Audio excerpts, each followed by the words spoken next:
The Legend of Zelda is a series that gives us a lot of questions, but very few answers. Like, why is his hair pink? Who made this? And what the heck is this dance supposed to be? So on and so forth. One of these mysteries is how the Master Sword works. The Master Sword has been a staple of the Zelda series ever since the beginning, before the timeline was even a concept. As such, the Master Sword's lure is kind of inconsistent. Because of all these changes added to the Master Sword, it's hard to understand why it does the things it does.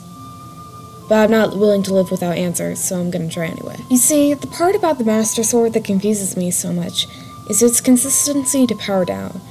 It's always seemed strange to me that the sword would power down and need the help from outside forces, saying the Master Sword was literally imbued with the power of the Golden Goddesses themselves. So why does it consistently power down? Well, I've always looked at Breath of the Wild for answers. During the first memory in Breath of the Wild, Zelda makes it clear that the spirit of the hero and the spirit of the sword are in some way connected. So I got to thinking, what happens if you remove the spirit of the hero from the equation? What happens to the Master Sword? In Skyward Sword, while Link was powering up the Master Sword, he was also in a way powering up himself. He was learning the three virtues, power, wisdom, and courage, in order to make himself be worthy to wield the Triforce. So, what if the spirit of the hero was removed from this equation? I like to believe that it would weaken the Master Sword's ability to banish evil, which would explain why it needs prayers from the sages in order to do that in the adult timeline. Looking at the Zelda timeline from this angle, it starts to fall into place.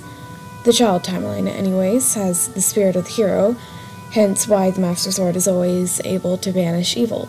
The adult timeline has had its hero ripped away from it, which is why the Master Sword needs help from outside forces.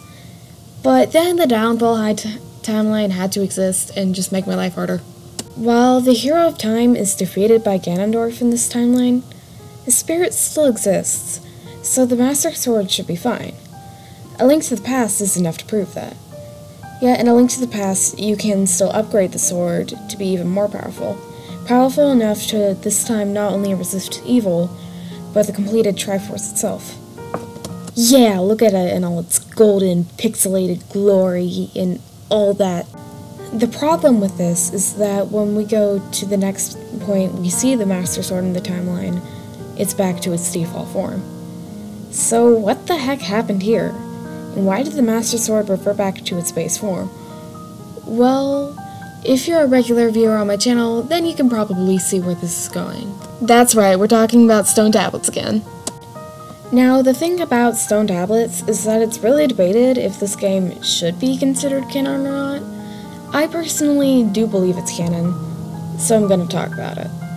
Now, if you never played this game, the main thing you need to know is that it takes place during Link's Awakening. The main character came from a world that is not Hyrule. Zelda had a bad dream, so the main character has to go get a bunch of stone tablets and the Master Sword so that they can stab the newly resurrected Ganon, and then they place the Master Sword back in the pedestal, returning them to home. Now, the thing I want to talk about is the way the Master Sword works in this game. During this game, Link is still alive. He's off in the middle of the ocean snoozing, but still alive. So it's interesting that the Master Sword would allow this new person to use it.